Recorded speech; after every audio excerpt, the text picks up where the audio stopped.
Pride. President Trump has been informed. We've been in contact with the White House. We will shortchange the American public with no resources to make sure we find and safeguard our nation's capital right here in Washington, D.C., and bring anyone responsible for this heinous act of violence to justice.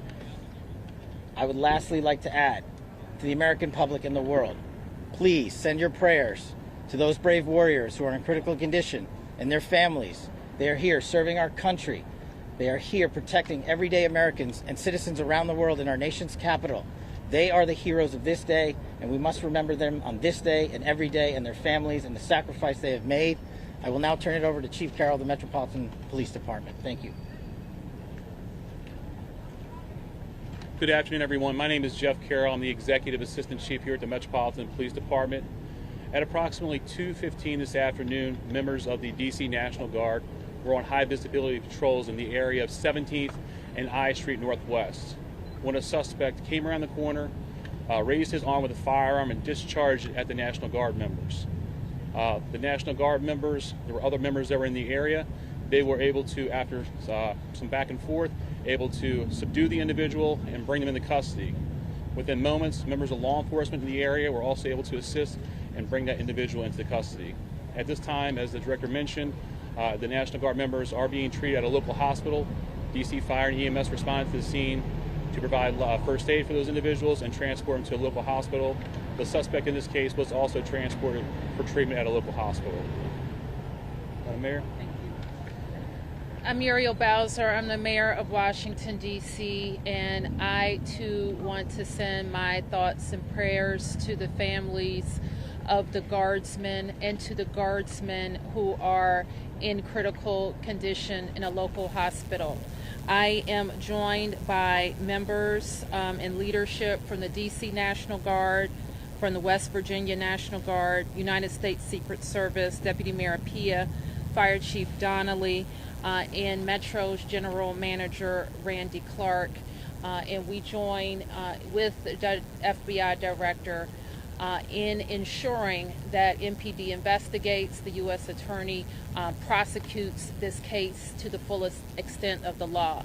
I've had the opportunity to brief U.S. Attorney General Pam Bondi, who was speaking to the President when I called, as well as the United States Attorney Pirro, who assured me that this case will have her office's complete attention. Mayor, was there any other suspect? Chief? Sure. So no, at this time there's no indication that there was any other suspect. The one suspect that was involved in this incident, they were shot during the interaction and they were transported to the hospital for treatment. Mayor, does this validate the need for the National Guard here in D.C.? What we know, Andrea, is that this is a targeted shooting. One individual who appeared to target these guardsmen, that individual has been taken into custody. Mayor, can you tell us any more details on the condition of the two National Guardsmen and whether or not anyone else was injured? And a quick question follow-up for the FBI Director. You said that we'll make sure we find the perpetrators for this act. So just to clarify, the person believed to be responsible is in custody and there are no other suspects? Sure, so I can start out. Again, Chief Carroll from MPD. So both of the individuals, the Guard members, they are in critical condition at a local hospital at this time being treated. At this point, we have no other suspects. We have reviewed video from the area. It appears, like I said, to be a lone gunman that raised a firearm and ambushed these members of the National Guard, and he was quickly taken into custody by other National Guard members and law enforcement members. Have you got any sense of motive? No, at this time, obviously, we're very in the preliminary stages of investigation. There's a lot of things, a lot of agents that are here from various federal agencies, law enforcement agencies. We have the full power of the FBI and our federal partners here in the task force. So we're looking at all those different aspects, but we don't have any motive. Were the National Guardsmen armed, sir? The National Guardsmen that were shot, I'm told they were armed. Did they get off shot? At this time, that's part of the preliminary investigation. We know who shot the suspect. Chief? Sure. So how the suspect was apprehended, as I said, the individual, the suspect came around the corner, he immediately started firing a firearm at the two National Guard members. So at that time, there were other National Guard members that were in the area. They heard the gunfire. They actually were able to intervene and to kind of hold down the suspect after he had been shot on the ground until law enforcement got there within moments. And he was shot by a National Guardsman? At this point, we're still investigating exactly who shot that individual. It's not clear at this time. Were there DC policemen in the area? We don't know what kind of weapon. There was DC police. It happened right in front of the Metro, although there is no indication that the perpetrator was on the Metro. So there's Metro Transit Police in the area, and obviously being on 17th Street by the White House, Uniform Division of Secret Service were in the immediate area as well. What kind of weapon the alleged perpetrator used? We do not know at this time. It's still under investigation. We're going to be able to take a couple more. Has been able to question the suspect, or is his condition so severe that you haven't been able to have a conversation? Sure. Again, so as I said, we're very preliminary in the investigation, so we're looking to all aspects of who the individual is, his connections. At this time, he's still in the hospital receiving treatment. And I would just like, hang on. I would just like to add, the reason that this suspect is in custody is because of the bravery of the men and women of the National Guard who responded due to their extensive training to secure American lives today. There was not any further injury and any further shooting.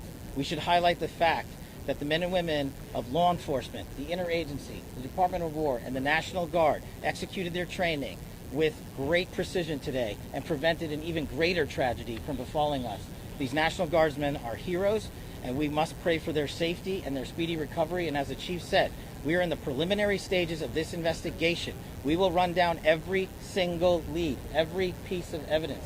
This is the power of the U.S. government at its best at the state, local, and federal level. That is why this interagency group is standing behind us to assure America and the world that we will continue to keep D.C. safe. And thankfully, we have Metropolitan Police Department, the National Guardsmen, and federal agents, and the Department of Justice and Attorney General willing to prosecute the mission to keep Americans safe.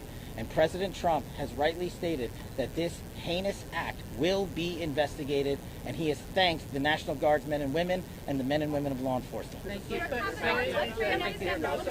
the suspect say anything at the time? Why did the West Virginia governor say that they've been killed? Chief, was anyone else shot besides the two? Have the families been notified? General, what about the unconscious counsel and the deployment of troops? Why are there 500 more troops?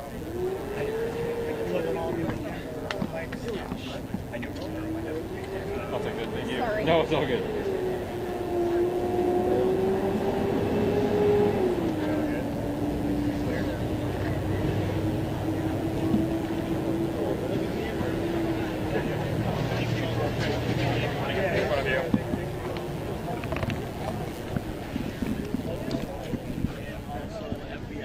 So it has been confirmed that two National Guardsmen are alive.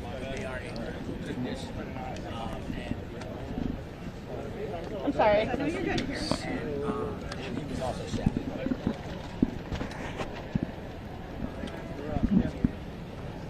I'm sorry. No, you're fine. No, you're good. I'm trying to be helpful and realize I'm not being helpful. I can just be here. All that? Yeah. All good. We're the same boat.